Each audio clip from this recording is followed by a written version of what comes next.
Welcome back, everybody. Hope it's a nice Yom Tov, Kippur, Sukkot, and Pastera. Some of you might have gotten the memo by email, where in the next few weeks, for the next 8 weeks, we're going to be doing a different format. 8 weeks? Yes, we are not doing Perek Lamed, we're not starting Perek Lamed Hey. You didn't get the memo? No, I'm what? Not here, okay. I said this week. Sorry? I said this week. This week what? I said this week. They're gonna Start? No. What we're doing is, for the next 8 weeks, we are going to be reviewing the first 34 Parakim in Tanya. The review. We're doing a review of the, Today, Mir Hashem, we'll be doing Perek Aleph through Perek Hey. Oh, you're back to Perek Aleph now. Yeah. We are, it's not going to be, the Cheshbon is not going to be according to Prakim. In other words, so 1 week we'll do 2 Prakim, and another week we'll do 3 Prakim, another week we'll do 5, another week we'll do 7 Prakim. We are not going to be going over every single idea. We're going to be talking the central ideas. And the benefit of this Chazara, for those who are here, those of you who have been here ever since we began, so first of all, it's Chazara. Chazara is always a good thing. Those who haven't been here all the way from the beginning, so it gets them up to speed on. So when we start Perek Lamed Hey, you have a basic idea of what the ideas that were discussed already and spoken about and where we're going from here. But even for those who are here, it's more than a Chazara. It's more than a Chazara because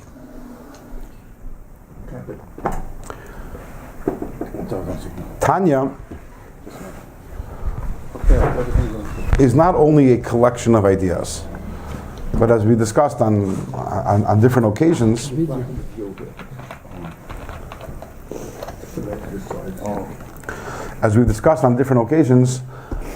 Tanya is a very well-crafted structure. I might have said this story in the past, probably did, that the Alter Rebbe was once sitting in his room, and he was deep in thought, and his brother walked in. His brother was Rabbi Yehuda known as the Maharil. He authored a big Rav in his own right. He authored a sefer called She'eris Yehuda with his from his Tshuvas. And he asked his brother, says, what are you thinking about? So he says that he was in the middle of writing Tanya, right? And he said that it's already 6 weeks that I'm sitting and thinking about a vav, whether to add a vav or not. A vav is like and, is a chibur. Okay, so that itself is remarkable. But then the Alter Rebbe continued, and he said, and this is an authenticated story because the Rebbe writes the story, they heard it from the Friedrich Rebbe. He said that for every Ois HaChibur in Tanya, Ois HaChibur is a letter, in English we don't have Ois HaChibur, you don't have a letter. But in Hebrew you have different letters that can join a word or that can separate a word. He said for every Ois HaChibur in Tanya, I rethought the entire Sefer. In other words, it wasn't just that locally he was thinking, what makes the most sense considering the idea that he was currently discussing in that period, but he rethought the entire structure because Tanya is essentially a structure. It's a very orderly structure, step by step by step. And many times when people learn Tanya, they don't see the forest for the trees, as the expression goes. You're so immersed in the idea that you're learning that you don't really connect it so much to what, how does this relate to what you learned last period and 2 Prakim ago and 10 chapters ago? And how does it, you don't see the connection, but when you give an overview, it's like what we're going to be doing is we're going to be taking a plane and flying over Tanya. Like you fly over a forest, you don't get lost in seeing the trees, you see the entire forest. So over the next few weeks, we're going to take a plane. It's somewhat of a slow-moving plane, but it's still a plane relative to the way we've studied Tanya until now. We're going to get a broader picture, and we're going to see how all the pieces fit together and the larger structure of what is Tanya. So even those who were here from the beginning, and even if you remember everything, it's helpful to get the context. So for example, today we're going to be talking about Perek Aleph, Beis, Gimel, Dalet, and Hey. And by the time we finish, we'll see that there's a very how the Alter Rebbe, in a very orderly fashion, is moving from one idea to the next on how each one creates. By the time we finish Perek K today, we will have an entire structure already, a mini structure, a collection of bricks, and ready to move on to the next part. So will be מקיים כל לשון הפרקו 100 פעמים, אינו דומה ל-101. That's correct. I don't know if we're doing it 101 times, but we're getting a start on that, right?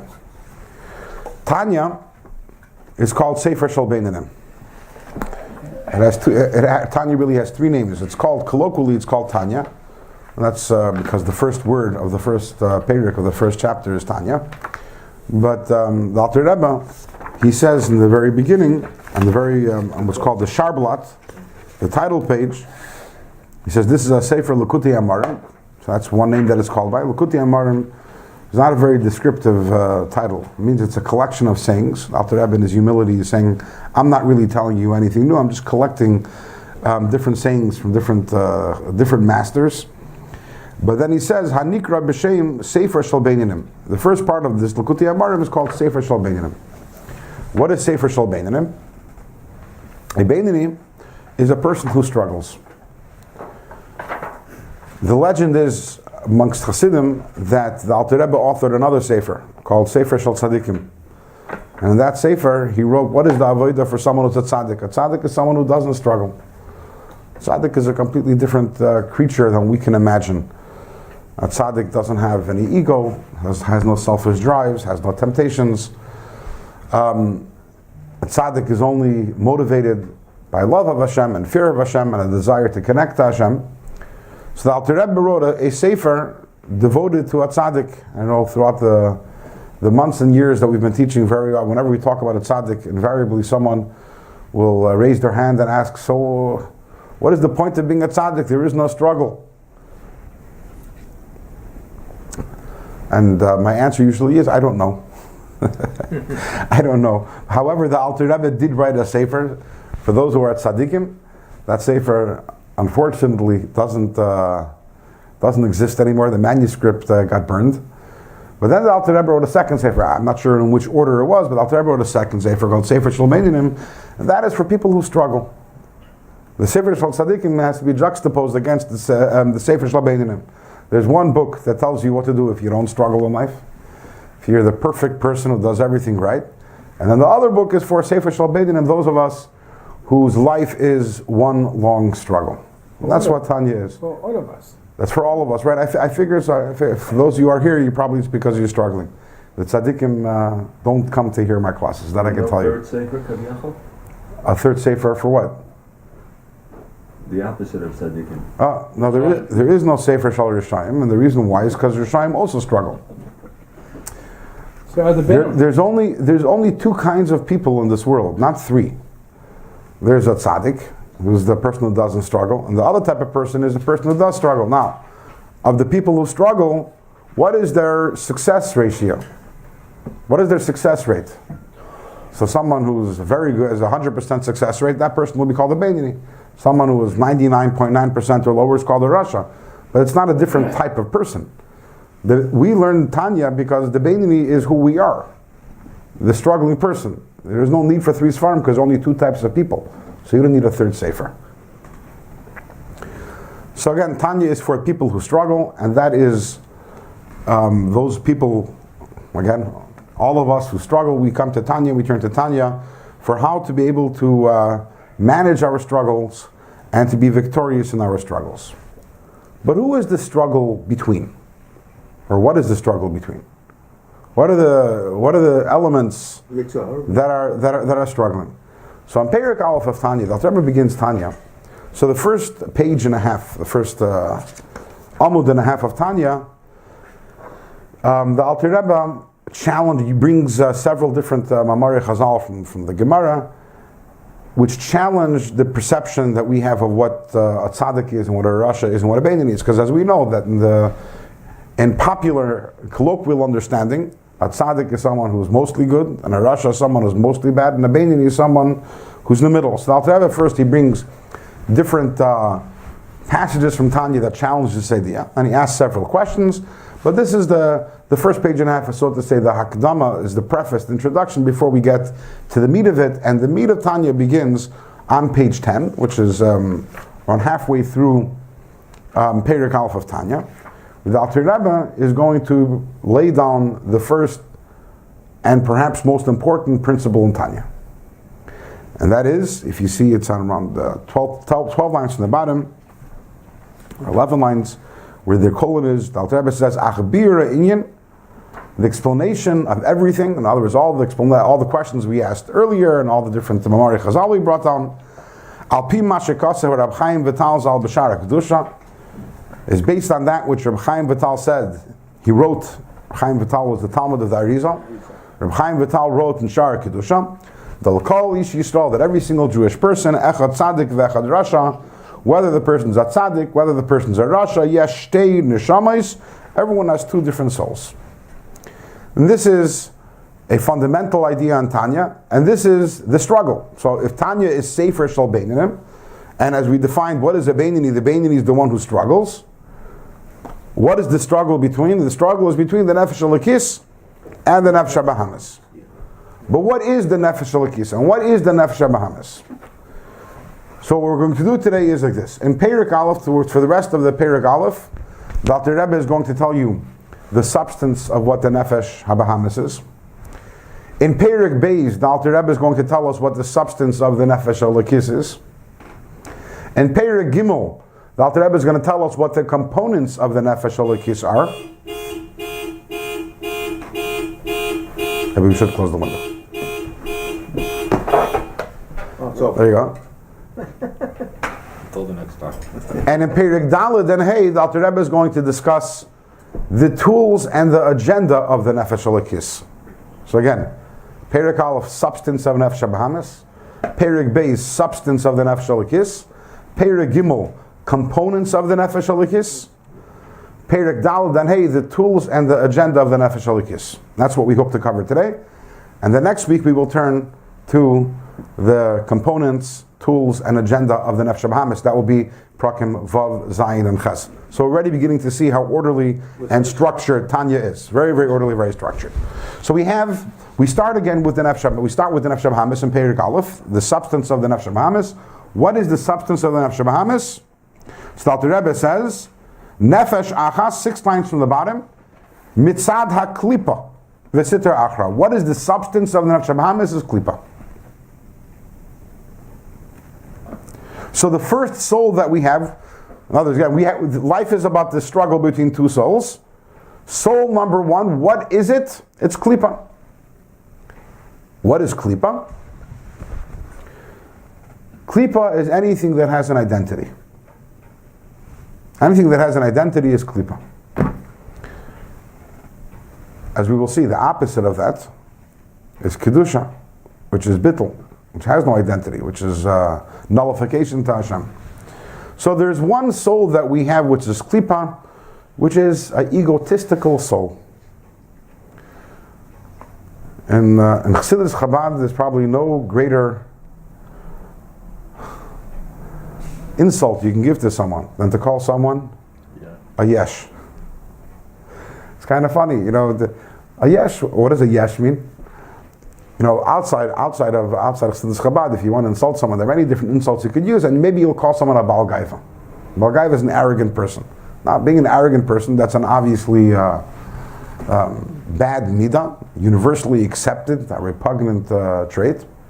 But in Chabad, we go much further than that. When you want to tell someone off, you want to insult the person, you tell the person, you're a yesh. What does a yesh mean? You are. What does yesh mean? Yesh means is. What? You are. Because being a yesh is klipa. That's the attribute of the Nefesh HaBahamis. The Nefesh HaBahamis, what is its flaw? And what is its identity? What is it? What is its DNA? Is klipa. It seeks everything for itself. It seeks self-gratification. It seeks happiness. It seeks meaning. It seeks... You look at me funny. No, what was the word? Meaning. Meaning. Oh, Yeah. meaning. Yeah. Today, everyone in the world is pursuing meaning. That's a beautiful thing. But it's a Nefesh HaBahamis drive. The The Nefesh Elokis is not interested in meaning. Nefesh Elokis will find out what it wants, but it's not looking for meaning, because meaning at the end of the day is about self. In fact, we have it in this week's parsha somewhat. What was the big avera of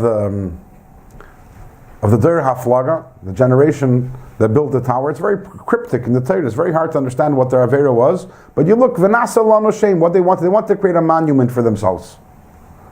So they wanted to create a large monument, and that's already a chsaron. That's already a problem.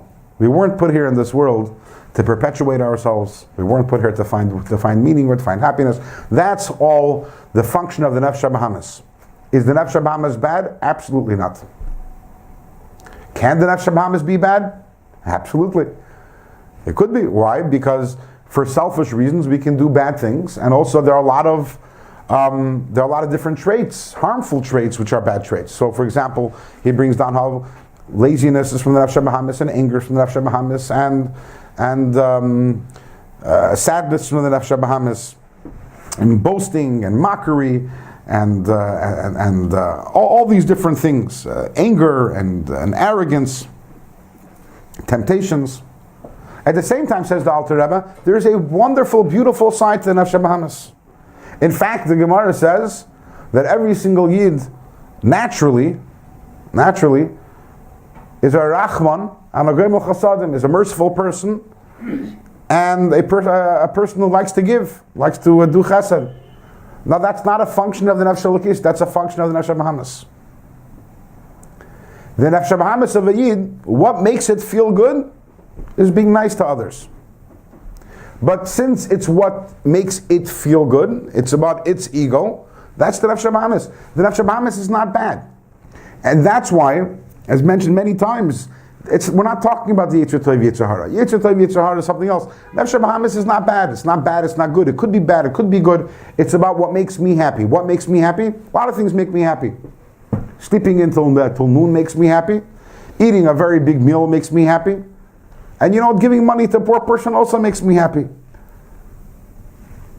And being merciful to someone makes me happy. And that's all the function of Nefesh HaBahamis, which is Klippa. It's all about me.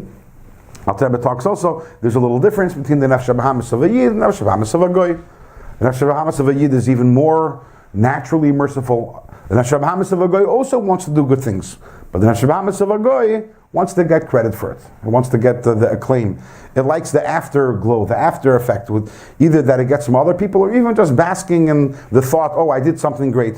Whereas the Yid enjoys the actual deed, not the after effect, not the afterglow, the actual deed. But whether it's a Yid or whether it's Lahav de Lagoy, either way, the Nefesh HaBahamis is capable of doing wonderful, beautiful things, but this is all Klippa. This is all about self. So what is the substance of the Nefesh HaBahamis? It's Klippa. Or in other words, Yeshus. Yeshus, which means there isn't really a very good translation for that, but ego. But not ego in a negative way necessarily. Just the fact that everything that I do that revolves around me and my needs and my desires and my wants and gratifying myself. That is the Nefesh HaBahamis. That's Perek Aleph. Then we move to Perek Beis. And in Perek Beis, for those of you, by the way, who walked into Shir maybe a few minutes late, today we are starting an 8-week journey of a review and overview of the first 34 Parakim of Tanya. And today we're doing Parakim Aleph through Hey, 1 through 5. Perek Beis says, Va'nefesh, starts off, the first words in the Perek on page Vav over here, opposite of page 10. V'nefesh hashenis mi Yisrael. The second neshama the second soul that we have, he chelek elika mimal mamish, is pure godliness, literally godliness. What? So you don't get a bigger contrast over here between the Nefesh Elokis and the Nefesh HaBahamis.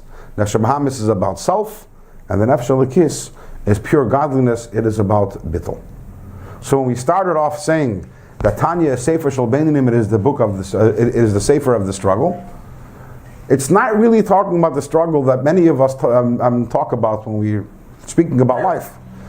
Many of us struggle, okay, I'm struggling to lose weight. So what is the struggle between? Struggle is between, I want to eat this cake, but why do I want to eat this cake? Because it feels good. On the other hand, I want to lose weight. Why do I want to lose weight? Healthy, because it also feels good. Because it feels good. Whether health reasons or It right? also feels good. You said last time. Right? So the struggle is between me and me. And that's the usual struggle that most people think about when they think about the struggle in life. And that's the struggle, by the way, which Goyim have. Because a Goy doesn't have an Nefesh. So the Goy struggle will be between the better parts of me and the worst parts of me. The Yid also has that struggle, but a Yid has a struggle at an entirely different level. Sefer Shel Beinim is a struggle between the Nefesh Elokis, Nefesh Bahamis, which is a struggle between Yeshus and Bittul. Is my life about me, or is my life about Hashem? And that's really what Tanya is all about. So Peri Bey says that Vayipach ba'apav nishmas chayim, that Hashem breathed the neshama, this Nefesh Elokis, into Adam Rishon, that was the Yiddish neshama. And this neshama that every single Yid has, regardless of who the person is, every single Yid has a neshama, which is 100% pure, unadulterated godliness. That's its DNA. That's what it is. Just like the Nefesh Bahamis is klipa, the Nefesh Elokis is Elokus, is godliness. And there's no difference between Yidden in this area. Yes. Adam wasn't a Jew. He wasn't the first Jew. Abraham. Hold that question till after class, because it's a technical question. And in this series of classes, if we get bogged down with technical questions, in other words, if you have a question understanding what we're saying, I'm more than happy to answer. Sure. It's a technical question. One other question, you tell me if it's fast or later or not. Why is the Nefesh Elokis called the Nefesh Hashenis? You would think that might be the first one, and the opposite, and the Nefesh Bahamis would be the Shenis. Why is the Nefesh Elokis called the Nefesh Hashenis? So there is this is somewhat of a technical question, but we'll answer it anyways. It's also a shorter answer. Mm-hmm. First of all, because it's not the natural soul that we have. Who are you naturally? Who do you naturally identify with? Which soul? The Nefesh Bahamis or the Nefesh Elokis? It's not the natural one. So it's the second one. It's the imposed reality upon you. That's number one. And we know also the Nefesh Bahamis is there and kicking right away. The Nefesh Elokis doesn't really come in until Bar Mitzvah. Doesn't fully. In other words, doesn't fully integrate with the person's a Yid from the moment they're born, but doesn't fully integrate. The Rebbe says something interesting. The Rebbe says, in typical style of the Rebbe, we know it says, and we're going to learn this later in Tanya, in other words, in the prakim that we haven't learned yet. Hanashama atzma einat shricha tikun. The neshama itself, it didn't come down to this world for its own self. Why did it come down to this world? Neshama came down to the world to rectify the guf, v'chelke ba'olam, and his portion in the world. For the neshama's sake, it would have been better to stay maybe in Gan Eden. So if the neshama comes down to rectify the guf, which one's number one, which one's number two? To rectify the guf and the nefesh bahamis. Conceptually. Rectify the guf.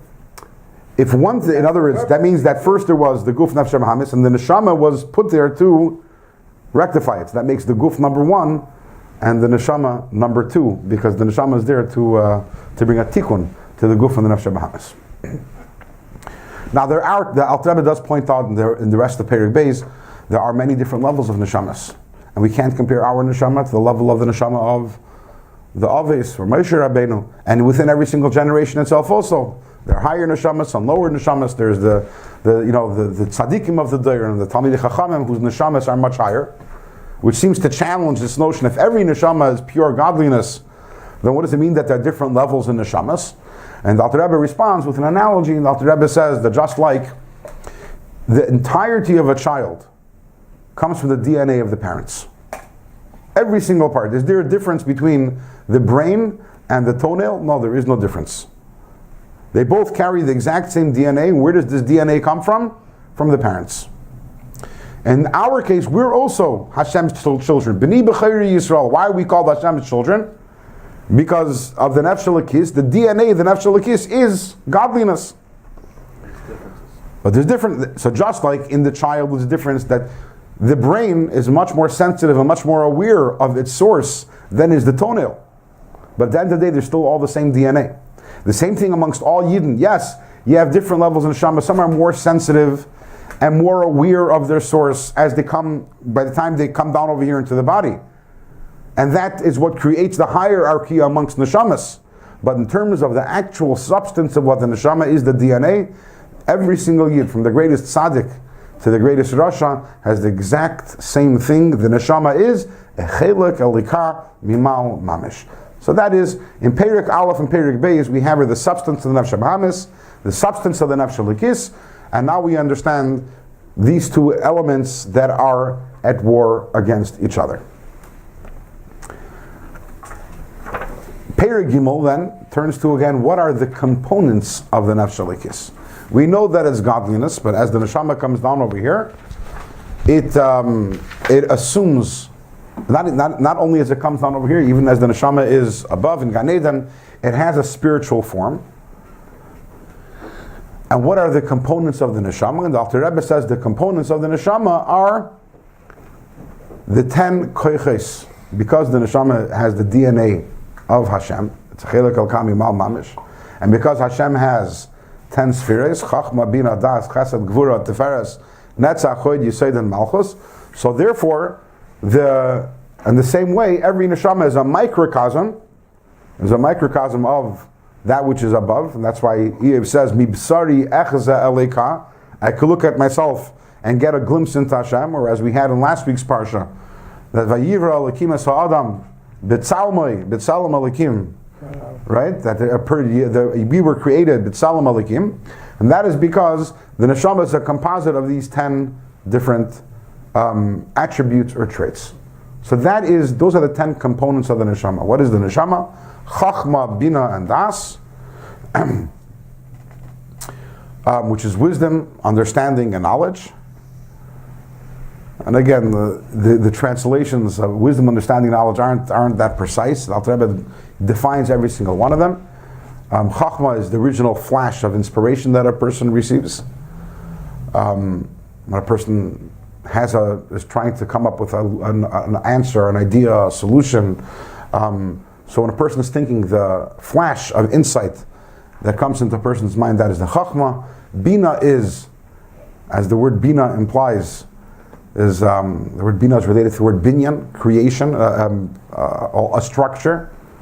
As we had last week's parsha, right? We had vayivan elikim esat selah, that Hashem took off a rib or a side of Adam and built it. Vayiven, he built it into a woman, and that's why the Gemara tells us Masechtas Nida that bina yisera nitna beisha, that a woman has more bina. Why? Because vayiven, Bina. right? So the word connected to the word binyan, and the idea of bina is that it builds on and expands upon the original insight. When we take the original flash of insight that we have and we expand it, and we build on it, and it makes sense, and we tie together all the loose strings, that is bina. And das is a very important component of this also. Das is the idea of connection, personally connecting to the idea that we understand. Because sometimes we can understand something but be totally removed from that which we understand. It's totally abstract, it totally doesn't hit home. It's something, yeah, I know it, I understand it, but it doesn't Resonate. it might intellectually resonate, but it still remains it remains abstract. It doesn't hit home. And das is the process of taking an idea which a person understands and really connecting to it, really becoming one with that idea. And since we're talking about the Nefesh HaLikis, so obviously what are the Chachma, Bina, and Das of the Nefesh HaLikis? What is their function? Is the understanding of Hashem and His Torah. That is the component number one of the Nefesh HaLikis, which is Seichel. It's limited. The understanding of Hashem is an infinite. There's limitations to this. Okay, I think by the time we get to the next Perek, we'll understand that also. And then, if a person properly utilizes the Chabad, the Chachma, Bina, and Das, so that gives birth to Midas, which are the emotions, which are Ava and Yira, Chesed and Gevura, love of Hashem and fear of Hashem, and all the other Midas, which are offshoots of the Chabad. So what are the components of the Nefesh HaLikis? The 3 intellectual attributes and the 7 emotional attributes. So just to recap, Perek Aleph, substance, Nefesh HaBahamis, Klipa. Perek Beis, substance of the Nefesh HaLikis which is godliness, alakus. Perek Gimel, components of the nefesh elokis, which are the seichel and the midas, or also known as the 10 koiches, the eser koiches and nefesh. Nafshel kiss on a shoma synonymous. Yes, yes. In Perek Daled, we'll be introduced to the tools of the Nefesh HaBahamis and its agenda. And that'll take us through Perek Daled and Perek Hey, of Nefesh Elokis. The tools and the agenda of the Nefesh Elokis. As the Alter Rebbe begins, Perek Daled, the first line, V'oid yesh, this is on page Ches, V'oid yesh l'chol Nefesh Elokis. In addition to its core components, every Nefesh Elokis also has Shloisha Levushim, 3 garments. These are its tools. Shehem Machshava, Diburu, Maisa. They are Machshava, Dibur, and Maisa. How does the Nefesh Elokis express itself, relate to the world, and even relate to its own self, its own guf? Is through Machshava, Dibur, and Maisa, thought, speech, and action. These are its 3 tools. Through thought, it reveals itself to itself. I know that sounds funny, but you reveal yourself, your deepest part of you, to yourself through your thoughts.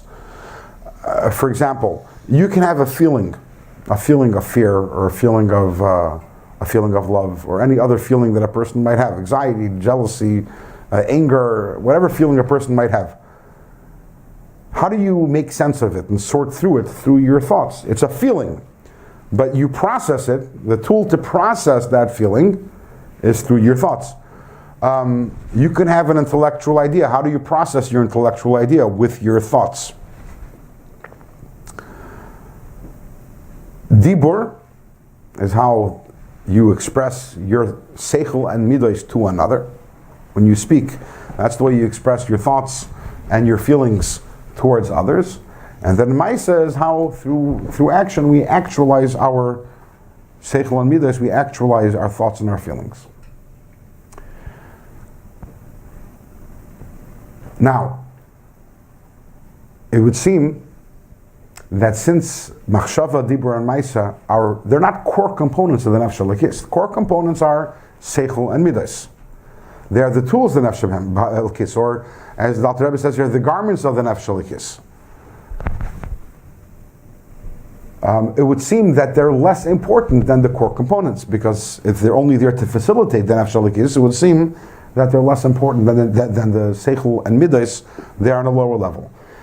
Says the Alter Rebbe over here, these are very, very key words.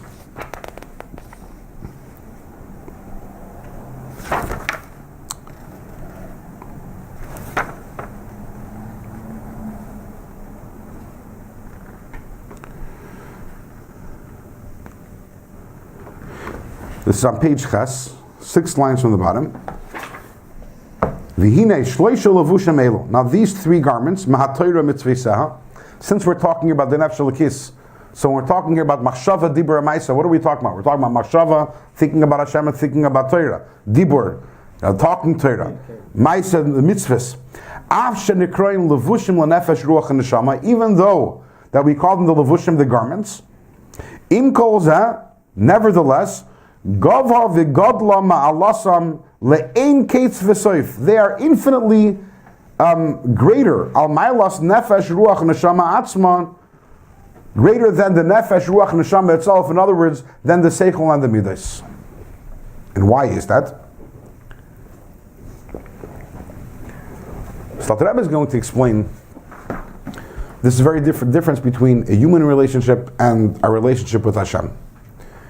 In a human relationship, the thought, the speech, and the action, they're there merely to facilitate the relationship. What is the relationship? Relationship is one of love, one of devotion, one of care. How do I express the love and the devotion and the care? I express it in my mind through thinking, through saying words, endearing words, through endearing actions. But ultimately, they're not important on their own, as we all know, right? That I think we spoke about this. If you give the gift without the card, it's almost as if you didn't do anything. Why? Because the gift is only there to express the feelings. If you didn't express the feelings, what's the point of the gift? But by Hashem, it's a different story. And here we move on to the agenda of the Nefesh Elikis. What is the agenda of the Nefesh Elikis? Is to connect with Hashem.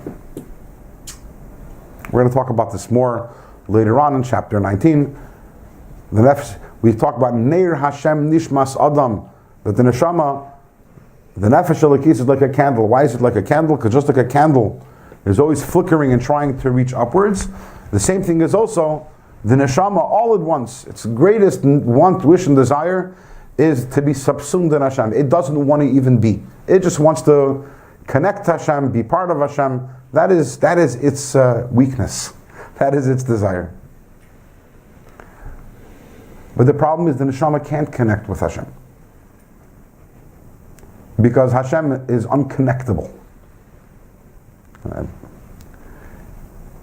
How does a finite being, and even though the neshama is godliness, but ultimately as it comes down over here, it's godliness in a very finite way, how does it connect to the infinite?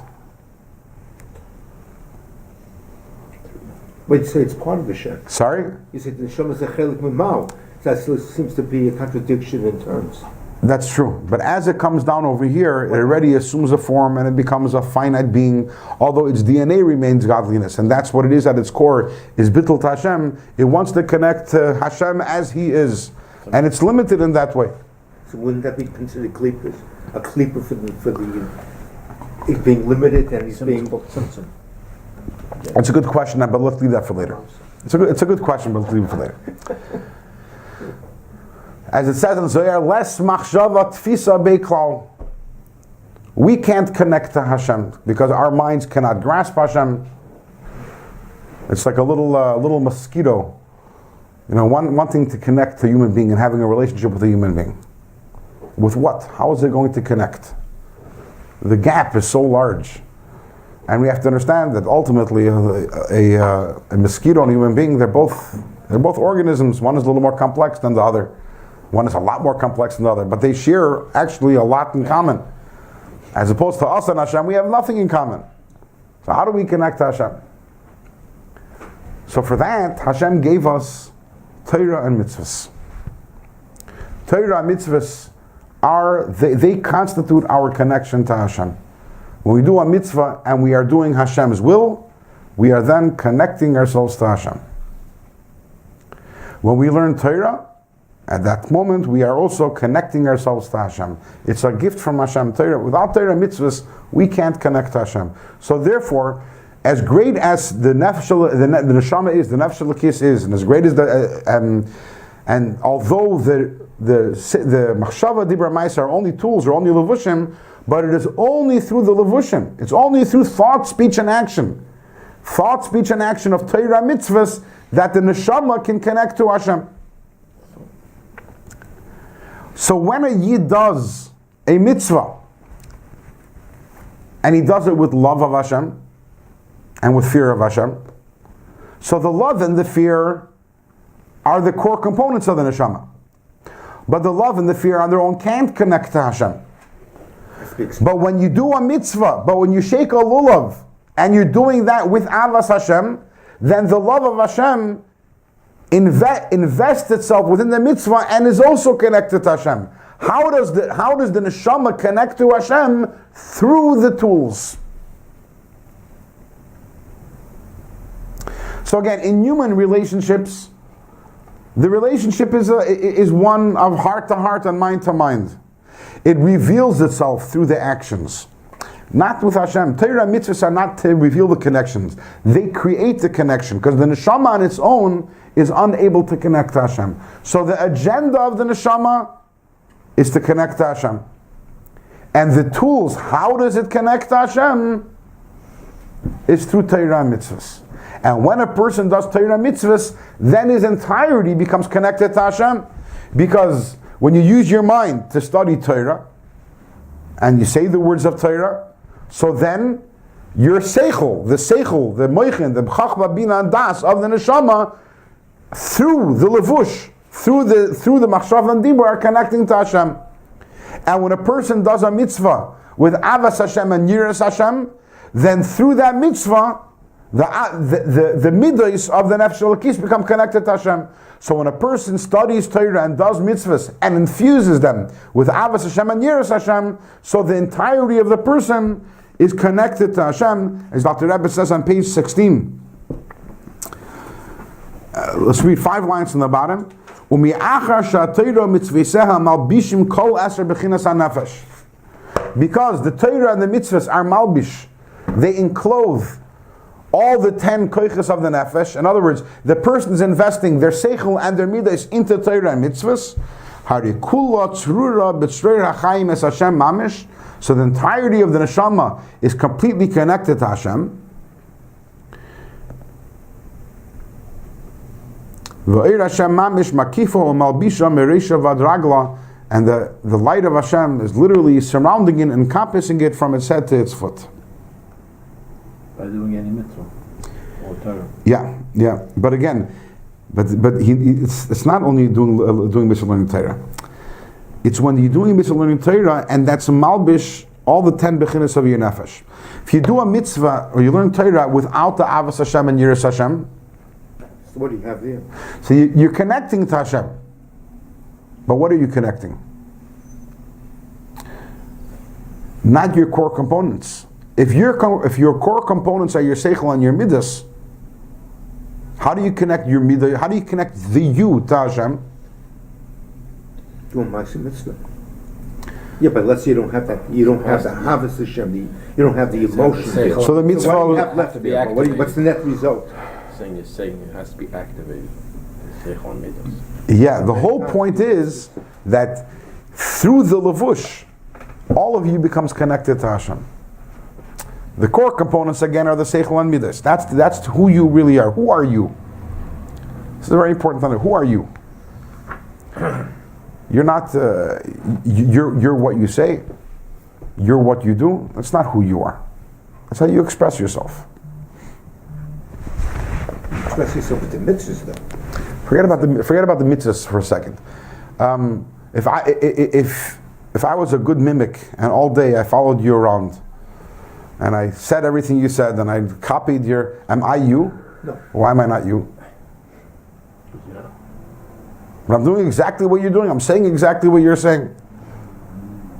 And let's take this theory, this absurd theory, a little further. Let's say I was a mind reader. Can't do it. What?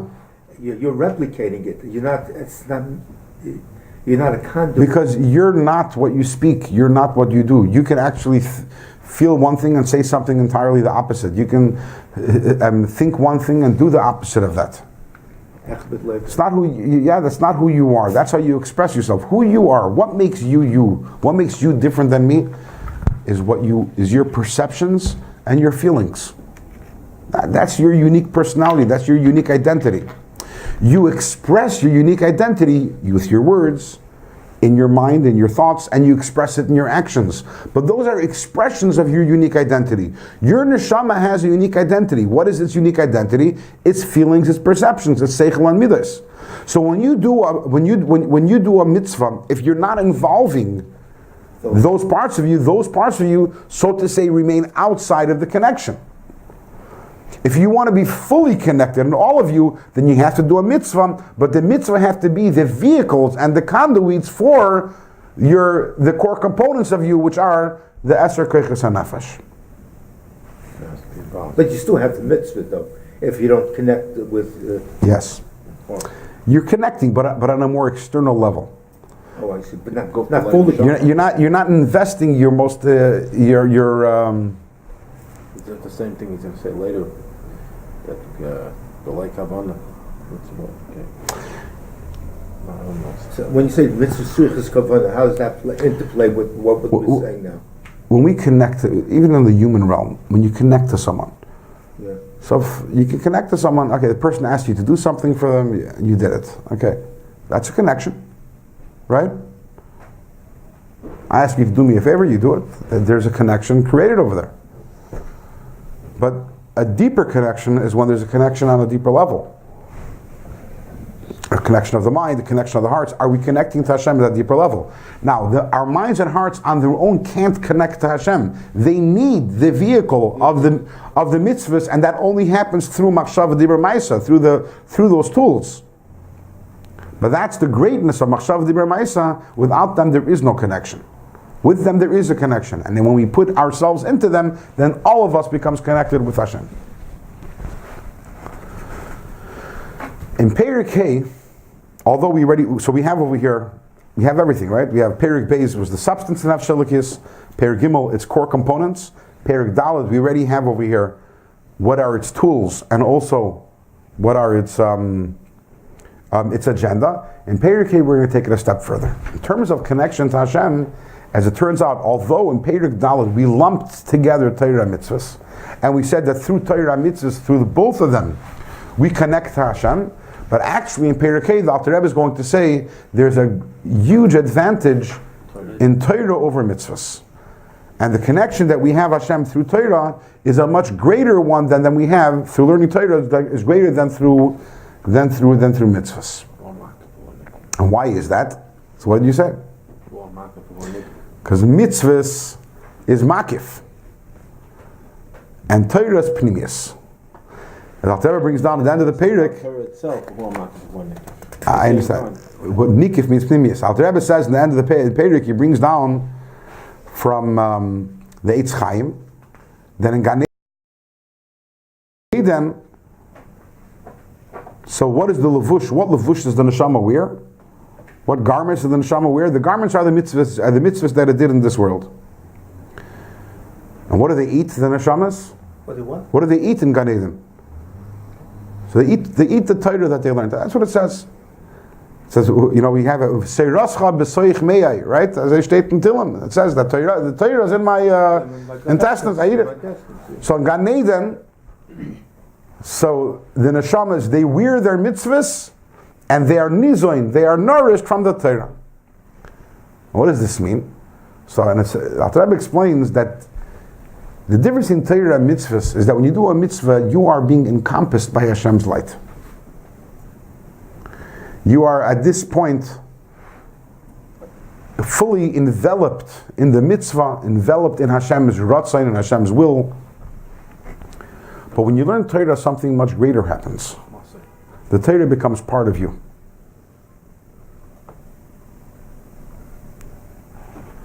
A mitzvah doesn't become part of you. That's why, mitzvah is like a garment. Mitzvah surrounds you. Torah becomes part of who you are. Damu basar kibsare. When you hang up a mezuzah on your door, are you a different person a moment later than you were beforehand? No. You're the same person. Obviously, there's a spiritual impact, but on a very practical level, you're the same person you were 10 minutes ago. When you learn Torah, are you the same person you were before you learned Torah? Yes, You are. I feel more connected. Take a person who's a big Talmud Chacham and a person who never learned Torah. Is that the same person? No. One person, their mind is a wealth of Torah. Everything they look at, they see, they perceive through a Torah lens. They're a different person. Now, take a person who has knocked in 10,000 mezuzahs in his life. The person who hasn't, are they the same person? Yes. Yeah. One person has done more mitzvahs and is going to get a lot more Gan Eden. But what is different about these two people? There's nothing. Torah, when you learn something, it becomes, Torah is the equivalent of food. In terms of just like what you eat becomes part of who you are, everything that you study and everything that you learn becomes part of your identity. That's why a Talmud Chacham and an ignorant person, they're completely different people. Now, inasmuch as Torah is Hashem, be careful with those words, but as the Rambam says, that Hu v'chachmasai echad, that Hashem is one with his wisdom. And as the Gemara says in Masechta Shabbos, Anan nafshis ksaves Yehavas, Hashem says, I wrote myself into the Torah and I gave it to you. Oisi atam loichim, when we learn Torah, we're actually, so when we're learning Torah, we're actually taking this pure, unadulterated godliness, which is Torah, and we're ingesting it. It's becoming part of who we are. And that's a much greater level of unity with Hashem than is when you do a mitzvah. When you do a mitzvah, you're becoming subsumed in Hashem's will. It's also unity. But Torah is an even much greater level of unity with Hashem. So, therefore, the tools of the Nefesh Elokis are Machshava Dibar Maisa. Its agenda is connecting to Hashem. How does it connect to Hashem? Generally speaking, connects to Hashem through both mitzvahs and through Torah. But more specifically, in Perek Hey, the Alter Rebbe says that the ultimate connection that we have with Hashem is learning Torah even more so than doing mitzvahs. And this is a theme which the Alter Rebbe we're going to repeat it several times. We're going to have it again in chapter 23 and again in chapter 38. This idea, the advantage of Torah over mitzvahs in terms of that the connection with Hashem is greater than through mitzvahs. And the words that Alter Rebbe uses, his beautiful words, he says,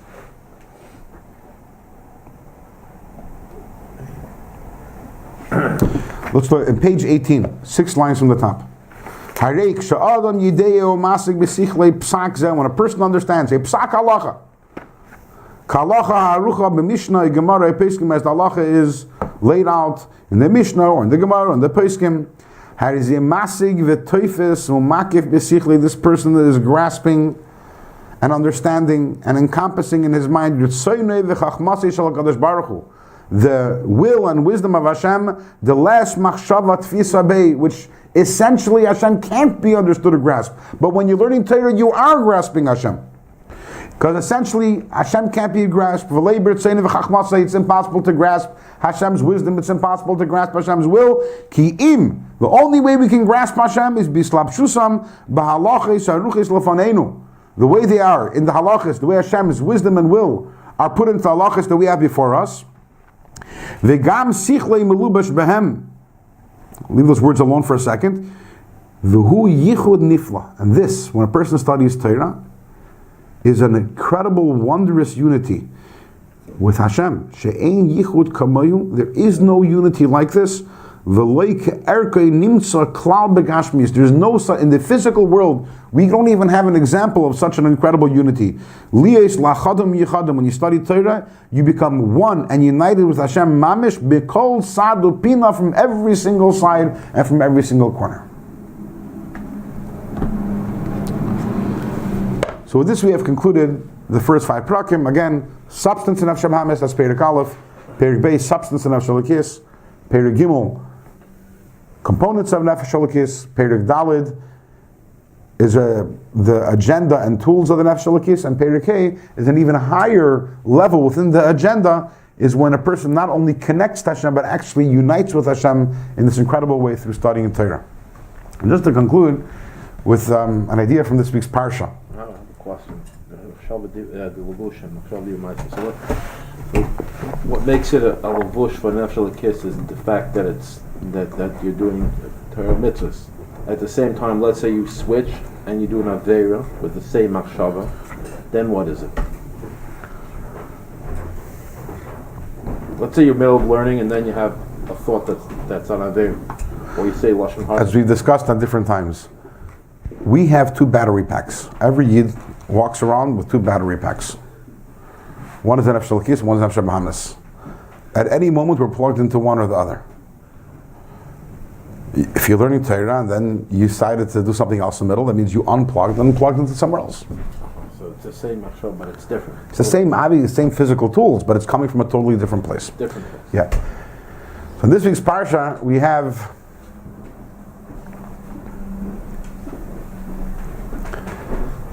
Eila Tildas Noach.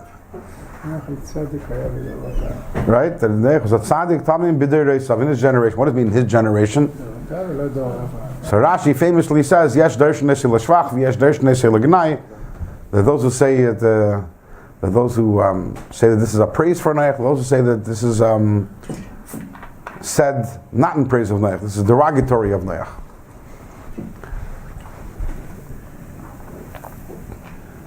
Those who say that it's a praise of Noach, they say, look, in his generation, he was a tzaddik. Imagine if he'd have been in a better generation. You know, the Pirkei Avos, we have the importance of a shachin toiv, how much a person is impacted by his environment. Everyone's impacted by the environment.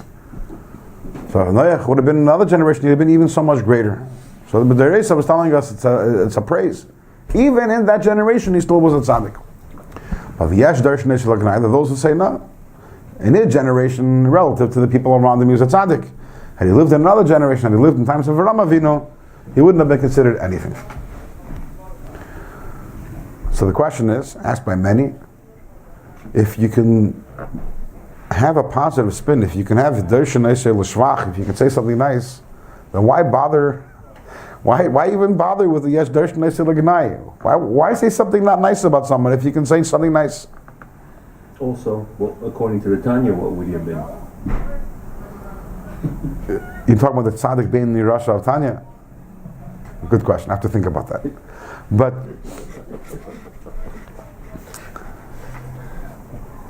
you know, in this week's parsha, so you have the Gemara in Pesachim points out that it says "Habehema asher einana tahira." We don't even want to say something bad about an animal, so we don't want to call it tameh, right?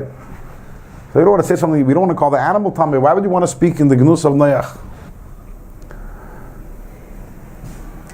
So the Rebbe explains in a Sikha, based on Apichsidus, obviously. We know the Baal Shem Tov says that Boya la Teva, when Hashem told Noach to go into the Teva, the word Teva also means a word. A word. Word, right? The word Teva means a box, but it also means a word. Teva in Hebrew means a word. In Hebrew. So Hashem was telling Noach, Boya la Teva, enter the words of Torah and Tefillah. When you live in a world which is a turbulent world, there's the Mayim Rabim, there's all the waters, and there's the storms, and you're threatening to drown in a spiritual sense, how do we stay afloat? How do we manage to survive the Mabul? By Boya la Teva, by immersing ourselves in davening and learning, and that's how we save ourselves from the Mabul.